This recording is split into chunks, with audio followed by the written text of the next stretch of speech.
mais ce sont des dichotomies qui ont justifié le rôle de la femme dans une situation inférieure, parce qu'on a attribué à la femme la capacité émotive et à l'homme la capacité de raisonner.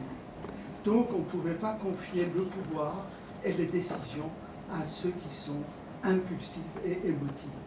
Alors que le processus est tout autre, et maintenant la science le sait, que notre cerveau est une entité, ce n'est pas des morceaux juxtaposés, c'est exactement ce que vous avez dit, c'est un système. Lorsqu'on entre dans un système, il y a interaction, et à partir de l'interaction prend naissance une autre réalité qui n'a rien à voir avec moi qui était Horace et moi qui était Jean-Félix. Ça devient une autre chose. Et le cerveau humain, c'est pareil. Et ces conceptions réductionnistes qui ont dominé la science pendant longtemps ont permis justement à perpétuer maintenir, comme elle dit, les femmes asservies. Parce que les femmes étaient en fait des agents émotionnels et non pas des agents raisonnables. Enfin, vous voyez, c'est aussi ridicule. Et ceci a été porté sur les civilisations autres. Et je voudrais juste mentionner, vous connaissez tous Gobineau, Arthur de Gobineau, et d'autres écrivains qui ont établi en fait des théories racialistes.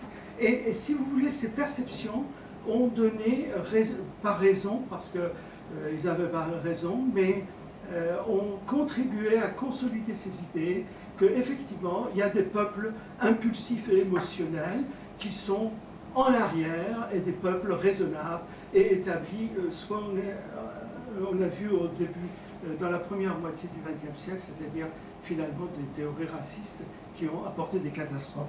Alors, la situation des femmes, c'est exactement cette mentalité-là qui a fait que finalement, on a cantonné la femme dans une certaine sphère, même si on aime beaucoup les femmes, mais elle reste dans une certaine sphère.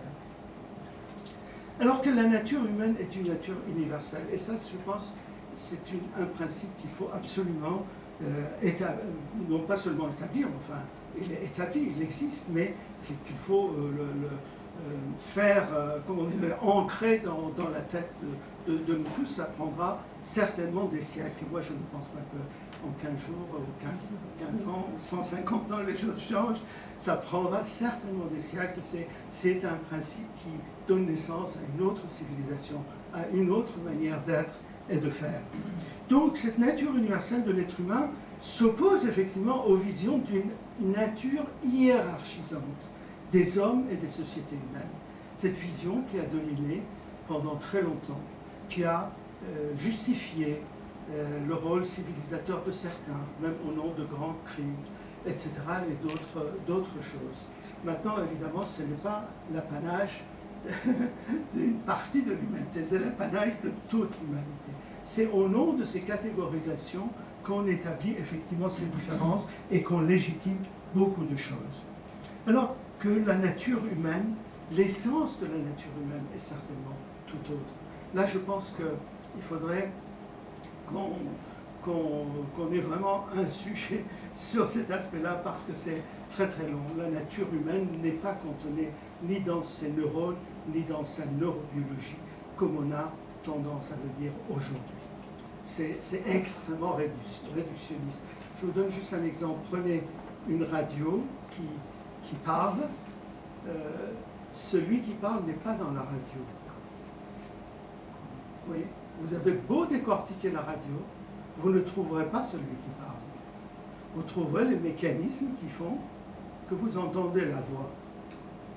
Et ceux qui s'imaginent qu'en décortiquant le cerveau humain, on va trouver quelque chose dedans qui nous parlera de notre essence, je ne le crois pas. Je ne le pense pas.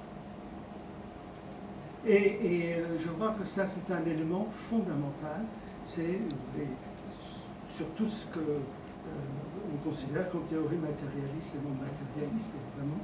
Et ça reste effectivement à développer.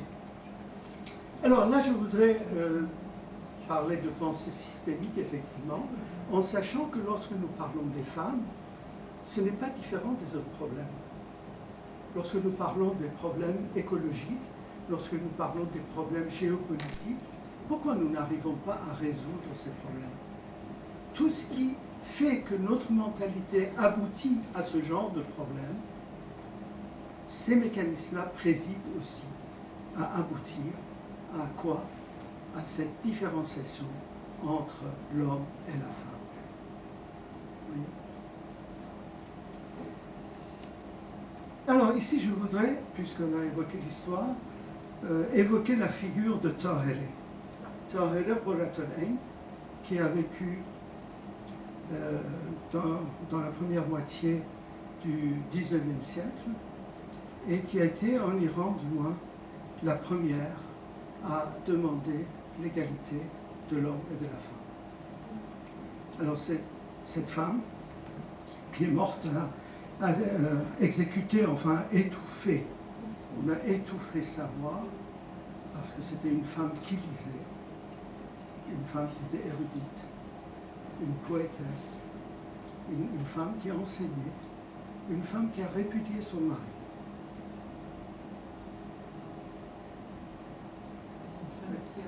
Et qui a enlevé le voile dans l'Assemblée des hommes.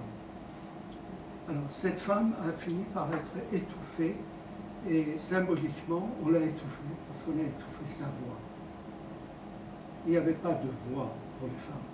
D'ailleurs c'est très intéressant que ce soit en Iran, en Afghanistan, peut-être dans certains autres pays, j'en connais pas tellement d'autres, la voix de la femme est interdite, à la fois au sens réel et au sens figuré. La voix de la femme est interdite. C'est tout un mécanisme psychologique. Ne croyez pas que... ça ne dépend pas des diplômes, hein, ne croyez pas. Le président iranien est chirurgien cardiaque aujourd'hui, mais ça n'a rien à voir. Et il y a des gens qui n'ont peut-être même pas lu un livre, eh bien, ils peuvent comprendre ça.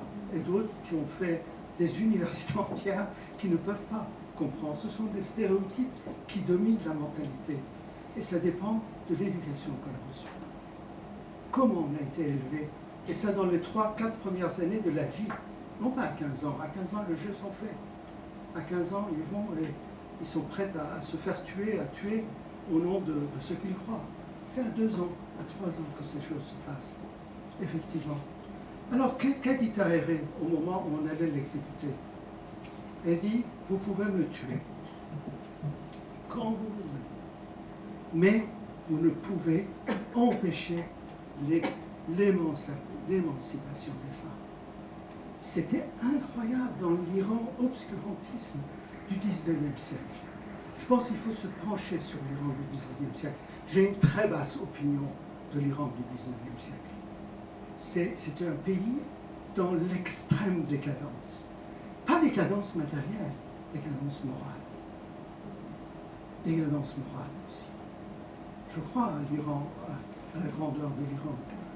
Je crois à Cyrus, je crois, effectivement. Mais l'Iran du XIXe siècle est une honte pour les Iraniens et pour l'humanité, à mon avis.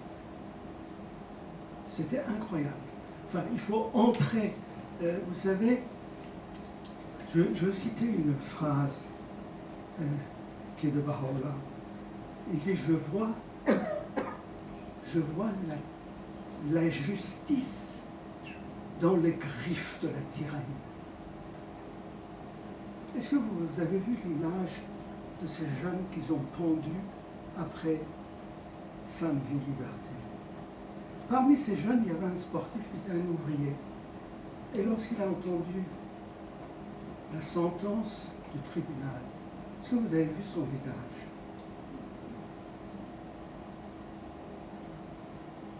Moi, j'ai pleuré.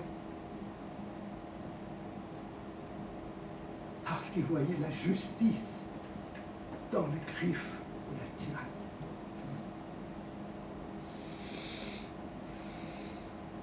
Et l'Iran du XIXe siècle, c'était cette image-là. Les princes. Regardez le prince et le sultan. Quelle honte, quelle bassesse. Regardez Najafi de Esfahan, le grand prêtre d'islam. Quelle bassesse! Provoquer des famines pour affamer le peuple et ensuite tuer les gens qui voulaient leur donner du blé, et au nom de la religion. Quelle bassesse! Je crois qu'un jour l'histoire de l'Iran sera écrite. Donc, au cœur de ce 19e siècle, cette femme se lève et dit: vous pouvez me tuer, mais vous ne tuerez pas le mouvement des femmes. Parce qu'elle voyait la vérité et la réalité. Parce